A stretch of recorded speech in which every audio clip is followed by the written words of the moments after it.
Bom, pessoal, então prosseguindo, vamos examinar agora processo e julgamento do Presidente da República nos casos de crimes comuns relacionados à função. Então já vimos crimes de responsabilidade, agora crimes comuns relacionados à função. Bom, crimes comuns são aqueles definidos na legislação penal, no Código Penal e na legislação penal especial, exigindo-se apenas relação de pertinência temática com as funções exercidas pelo Presidente da República. Lembrando que se o crime praticado não tiver qualquer relação com a função, incide a imunidade formal processual prevista no parágrafo 4º do artigo 86, não dando margem à instauração de processo na vigência do mandato. Então é necessário que o crime comum eventualmente praticado tenha relação de pertinência temática com as funções desempenhadas pelo Presidente da República. No caso de crimes comuns, assim como de crime de responsabilidade, o processo ele é bifásico. Nós temos também aqui duas fases. Uma primeira fase, onde nós temos o juízo de admissibilidade, e na segunda fase, propriamente, o juízo de mérito. Lá no artigo 86 da Constituição, você visualiza esses dois momentos do processo e julgamento do Presidente da República. Vamos lá ao artigo 86? Diz lá: admitida, veja, admitida, grife, acusação contra o Presidente da República por 2/3 da Câmara dos Deputados, faça aqui uma remissão, artigo 51, inciso 1 da Constituição. Seguindo, será ele submetido a julgamento perante o Supremo Tribunal Federal nas infrações penais comuns.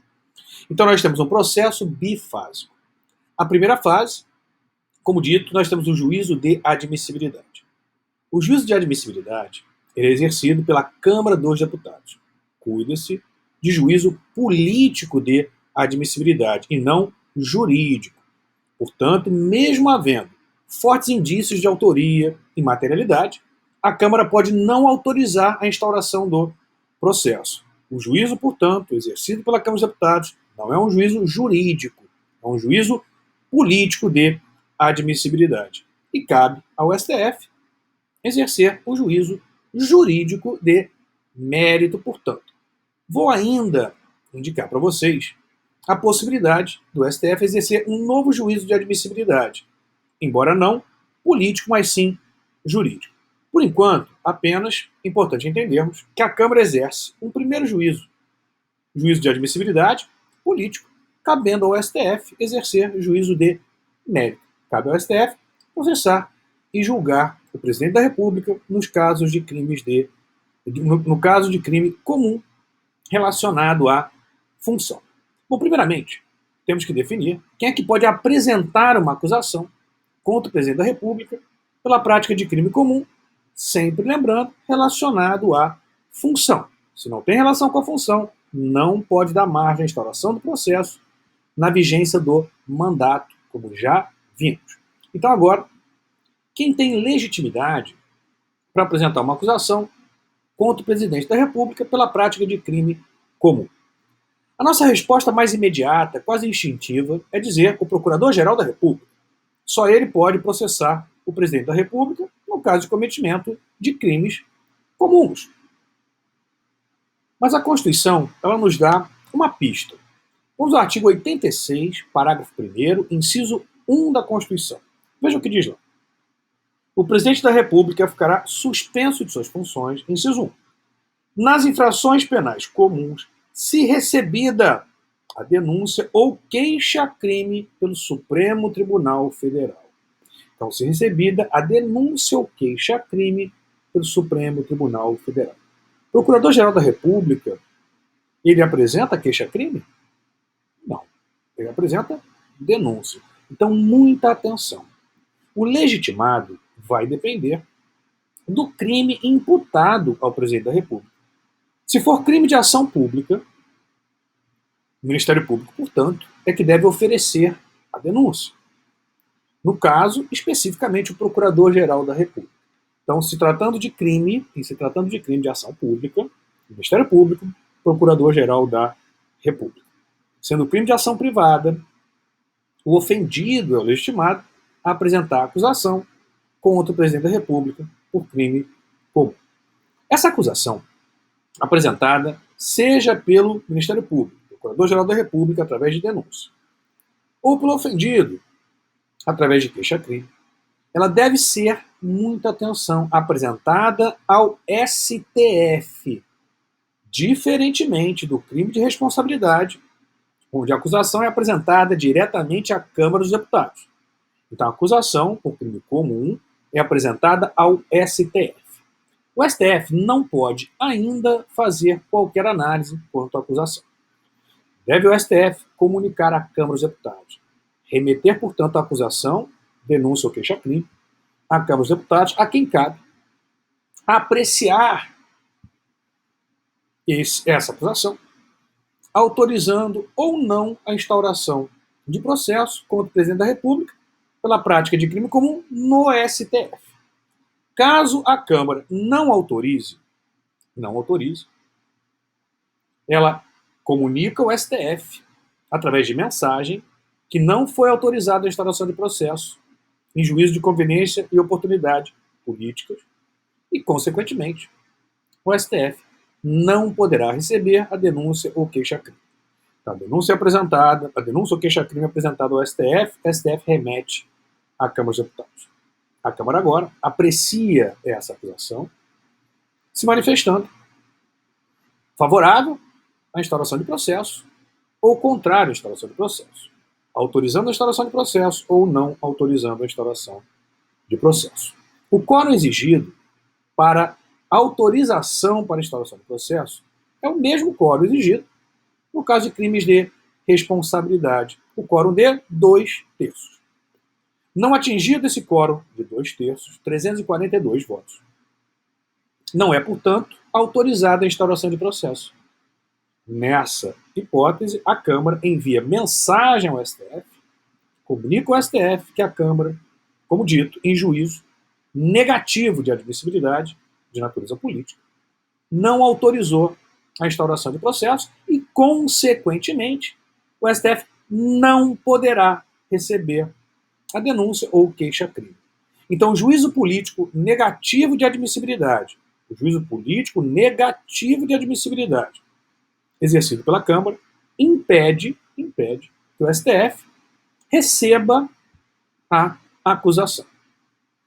Caso a Câmara autorize a instauração de processo, aprove, portanto, o pedido para instauração de processo, pelo quórum de 2/3, 342 votos, a Câmara edita uma resolução.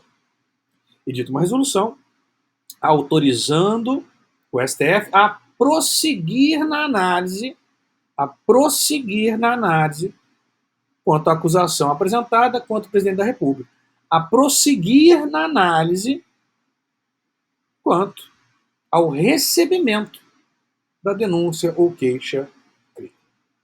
Recebida essa autorização, o STF vai proceder primeiramente a um juízo de admissibilidade. Você pode estar se perguntando, professor, um novo juízo de admissibilidade? Sim. Mas aqui, o juízo de admissibilidade exercido pelo STF não tem natureza política. Será um juízo jurídico de admissibilidade. Cabendo ao STF analisar, por exemplo, se existe ali indícios de autoria, materialidade, justa causa para o recebimento da respectiva acusação, como dito, denúncia ou queixa-crime. Então, autorizado pela Câmara, o STF não está obrigado a receber a denúncia ou queixa-crime. O STF vai, primeiramente, exercer juízo jurídico de admissibilidade. Sendo o juízo exercido pelo STF negativo, arquiva-se a acusação, não se instaura processo contra o presidente da República, não há qualquer prejuízo ao prosseguimento da atuação do presidente da República, exercendo suas funções constitucionais. Caso o STF admita a acusação, receba, portanto, a denúncia ou queixa-crime, instaura-se formalmente o processo. Instaurado formalmente o processo, cabe agora ao STF comunicar ao presidente da República que foi instaurado o processo contra ele, presidente da República, no STF, pelo cometimento de crime comum e, consequentemente, está ele, presidente da República, suspenso automaticamente de suas funções pelo prazo máximo de 180 dias, em conformidade com o artigo 86, parágrafo 1º, inciso 1. Vamos lá novamente? Veja lá. 86, parágrafo 1º. O presidente ficará suspenso, impedido de exercer suas funções. Inciso 1. Nas infrações penais comuns, se recebida denúncia ou queixa-crime pelo Supremo Tribunal Federal. Veja que a Constituição ela já indica que o STF pode não receber. Pode não receber ao exercer o juízo jurídico de admissibilidade, que compete a ele, Supremo Tribunal Federal. Por isso é que o dispositivo fala se recebida a denúncia ou queixa-crime. Então o presidente ficará suspenso automaticamente. A suspensão das funções não vai depender de juízo exercido pelo STF. A suspensão é automática. O STF não pode manter o presidente nas suas funções. O STF não pode ampliar o prazo de suspensão previsto no parágrafo 2º, prazo máximo de 180 dias. Veja como dispõe o parágrafo 2º do 86. Se decorrido o prazo de 180 dias, o julgamento não estiver concluído, cessará o afastamento, sem prejuízo do regular prosseguimento do processo. Lembrando que não pode, tampouco, o STF determinar prisão do presidente da República.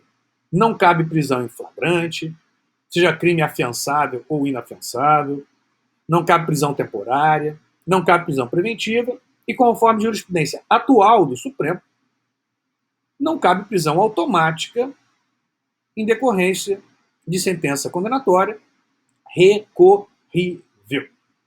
Portanto, uma vez instaurado o processo no STF, recebida, portanto, a denúncia ou queixa-crime, momento que se instaura formalmente o processo, a partir desse momento, o STF comunica ao presidente da República que ele está suspenso de suas funções, impedido de exercer suas funções pelo prazo máximo de 180 dias.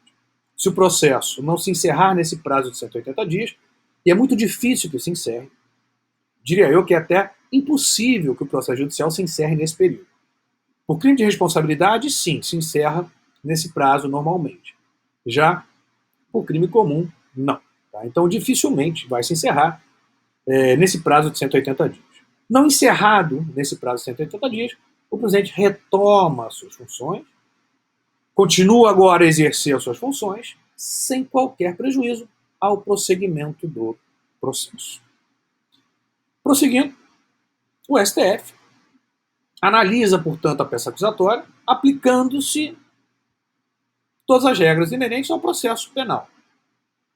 Contraditório, ampla defesa e todas as regras respectivas do Código de Processo Penal. Caso o presidente seja absolvido, não há qualquer prejuízo ao prosseguimento de suas funções. Sendo o presidente condenado, a condenação ela tem como efeito primário, principal, a aplicação da pena cominada ao crime imputado ao presidente da República.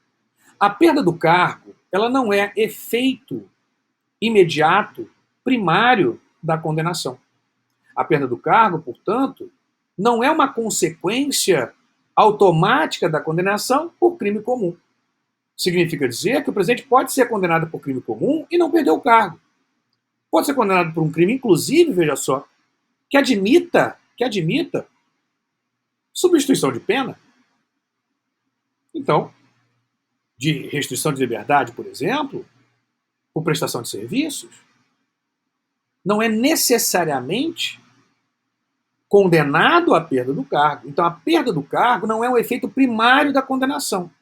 A perda do cargo pode ser um efeito secundário, a depender do crime imputado.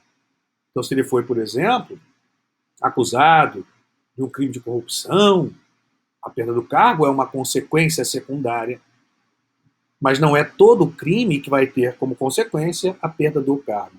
Logo, não ocorre necessariamente com a condenação criminal a perda do cargo. o impeachment não é uma consequência automática da condenação por crime comum. E não há, como falado, vinculação de instâncias. Logo, eventual condenação por crime comum não implica necessariamente condenação por crime de responsabilidade e vice-versa. Não há vinculação entre as instâncias políticas e jurídicas. Então vimos crime comum praticado pelo presidente da República, processo e julgamento.